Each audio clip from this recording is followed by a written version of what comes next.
Welcome to another episode of AnimeCons TV. My name is Doug Wilder. This week we're going to talk about one of the topics that comes up a lot, and you see a lot of feedback on it, both from attendees and even from staff members who have to deal with it.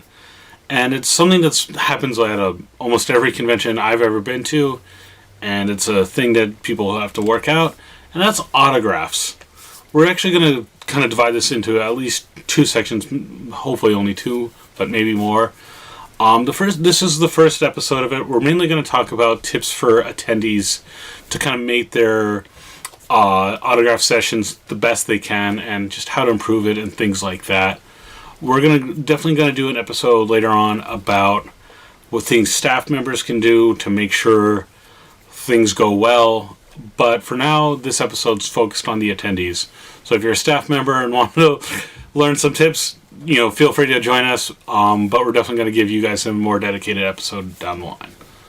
So first and foremost, like we say for just about everything about going to any convention, do your research ahead of time.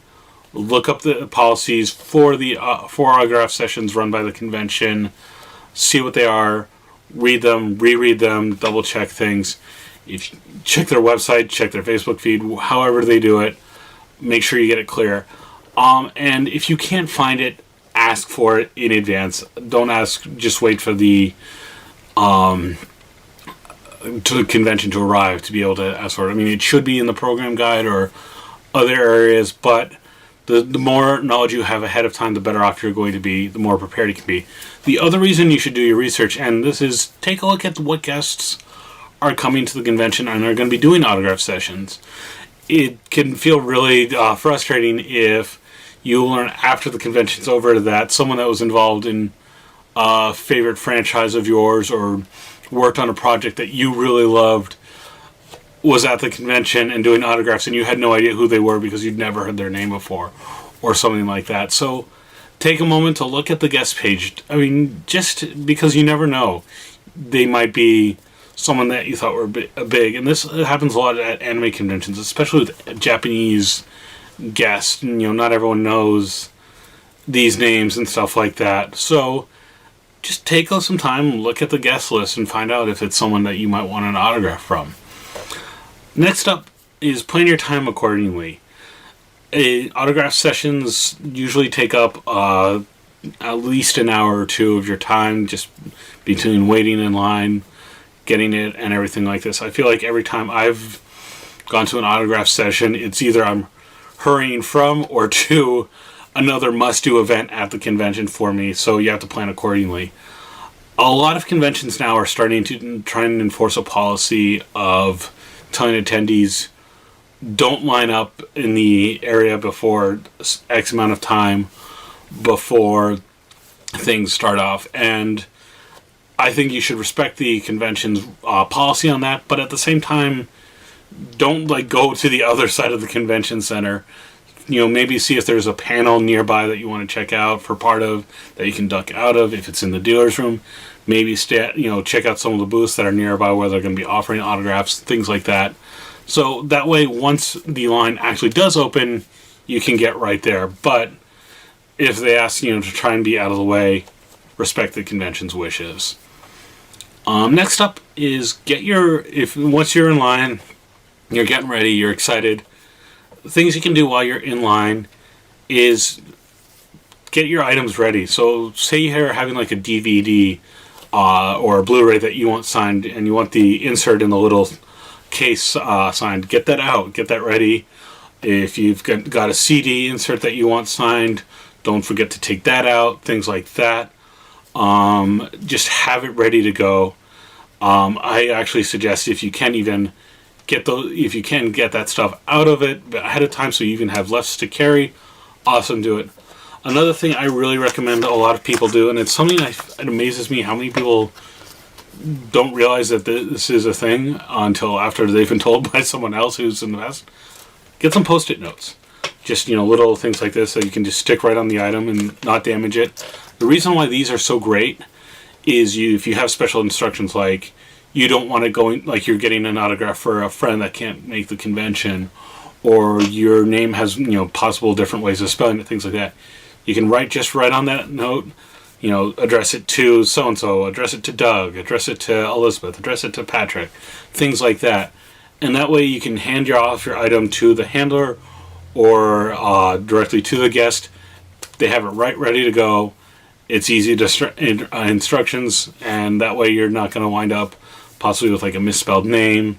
You don't want to see like sketch with a Q in it, or Shiva with a W somewhere, things like that. So that little note like that just makes it easier, and it saves time later on, because then sometimes they're squinting at your badge trying to see if their name. That little note makes things easier ahead of time. Some conventions will have staff passing them out beforehand, but if you've even got it before that, bam, you've saved even more time. And it's just a good way to do it, and it makes things easier once it's your turn to get your autograph. Also, while we're on the topic of while it's your turn, if you're super starstruck, like there's a guest that's coming by, and they are the most important person of the thing that you absolutely love, and you're just absolutely starstruck, you can't talk, you're flummoxed or whatever, you need a minute, step aside, let someone else, the person behind you in line, go, take a moment to collect yourself, and then hop back in line. Maybe just signal to a staff member that you just need a moment. It's easy to get excited no matter how controlled you are and things like that. So just be aware of that, and instead of holding up the line, just let other people go. Most staff members are aware enough to kind of see that you're just taking a moment, and will let you get back in line after you've collected yourself. So I wouldn't worry too much there. So next up, what to get signed. I'd say the thing to be mindful of there is keep it appropriate.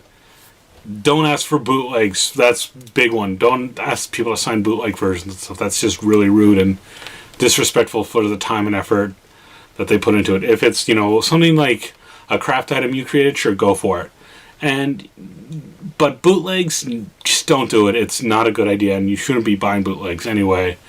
And so just find something more appropriate. But you can be creative, too.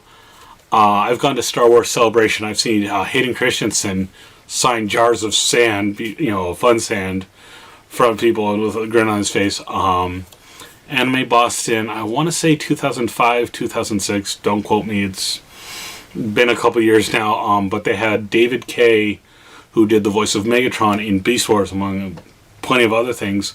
Someone brought a Beast Wars Megatron toy figure to have David Kay sign, and he was ecstatic by it and started doing the voice, playing with a little toy while he's signing the autograph for the fan. So there's definitely ways to be creative. One thing that I've started to like doing is you can get these things, they're just called shikishi. It's just a little thin whiteboard, like you can see it's got white on one side and kind of a design on the back there. But these are just, these are very common, especially for Japanese guests. They know a lot about them. To get a signature on it, things like that. You can buy them pretty cheaply on Amazon, especially if you buy a bunch at a time. If you know a lot of friends that are going, things like that, you can save money. They're only a couple dollars. And most Japanese guests know what to do there. Most English-speaking guests, they'll figure it out too. It's not that complicated.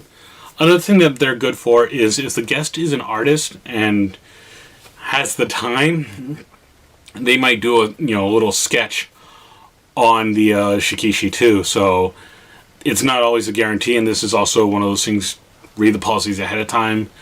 They may start doing sketches and just realize they don't have enough time and switch to just autographs, but it's a good thing to do. The other nice thing about this is you can see it's a pretty nice even shape. They're good for getting your autographs framed down the road too. So now you've got a nice keepsake that you can kind of display on your wall or whatever.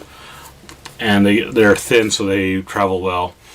And if all else fails, one thing you can use is the program guide this is AnimeCons from this last year, because most program guides have an autograph section right in there. So this is good if you want to get a bunch of autographs and you want to have it all in one place. Nice memento of the con right there. That's a good way to do it. So again, you can be creative and things like that, but just keep it appropriate. The other thing to keep in mind there is some conventions or even it can be specific guests will only sign very, very specific items. Like maybe they did like a special art print for the convention that's a limited edition that's only going to be at that convention. That's the only thing they're going to sign. Or they're only going to sign materials related to the last project they worked on, things like that. Everyone has different rules. It can vary wildly.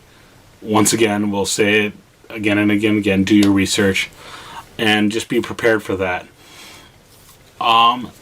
That's just the way it is. And they also may say, oh, it's only 1 autograph per person, only 2 per person. And that could change because all of a sudden it's taking more time. And they can only go from, they go from 2 autographs per person to 1. I don't think that's too big an issue. If you're still getting 1, that's still pretty great. I mean, some cons, if you're in line and all of a sudden you're getting nothing even though you waited in line, that's an issue for staff. But as long as you're getting 1, I think that's still pretty good.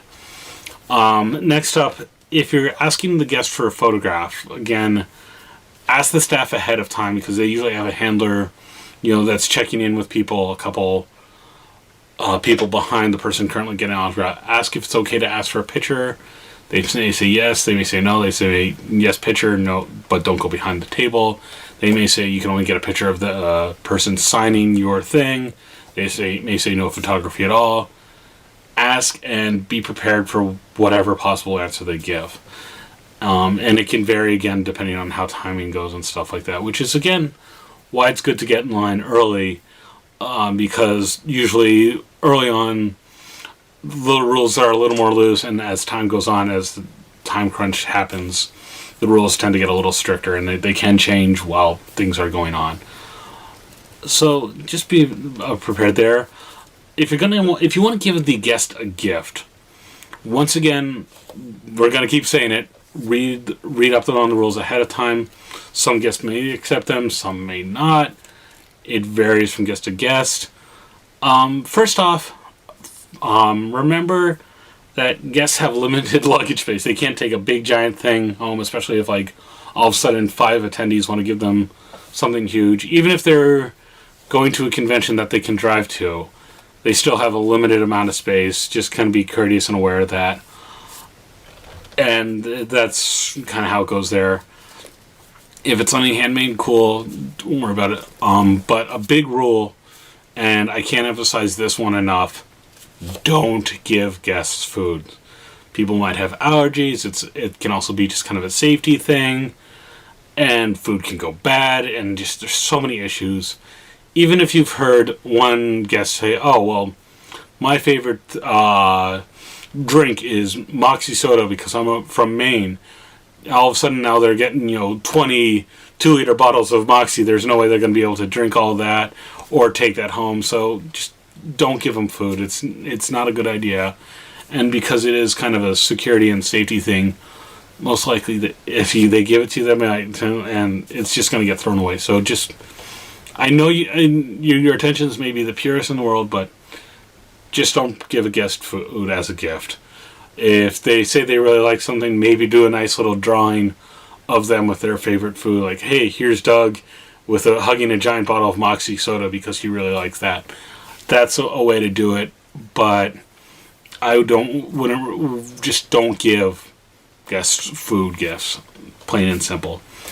And last but not least, don't forget to be polite. It's easy to get a little frustrated if you've been waiting in line for a long time because the guest is super popular. But just, don't forget to say thank you to the guest and be respectful of the staff's instructions because they're dealing with a lot too. Many guests have to travel a lot of a way to get to a convention, things like that. Asking them to sign, maybe 100 autographs in an hour, that's can get a lot of hand strain and stuff like that. So just be respectful and say thank you. And especially if it's a guest you really like, if they have a good reaction from, hey, all the attendees at XYZ Con were super polite, maybe they might come back to that convention because they had a good memory of it. So that's one of the reasons you be polite. And just there. And once again, once you get your autograph, head on out. If you want to take a picture of your item to share on Facebook, on Twitter, on Instagram, go for it. But make sure you're out of the way after it. Take a picture.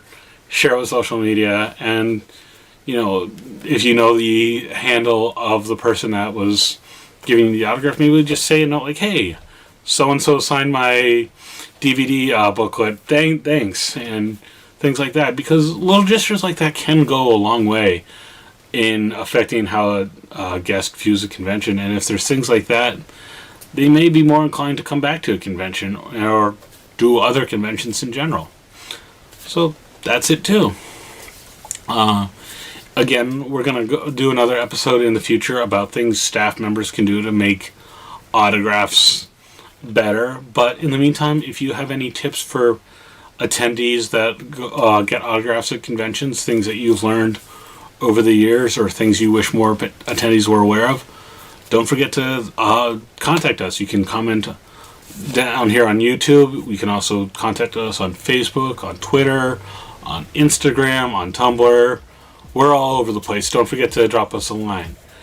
Anyway, I'm Doug Wilder, and we'll see all you guys again soon.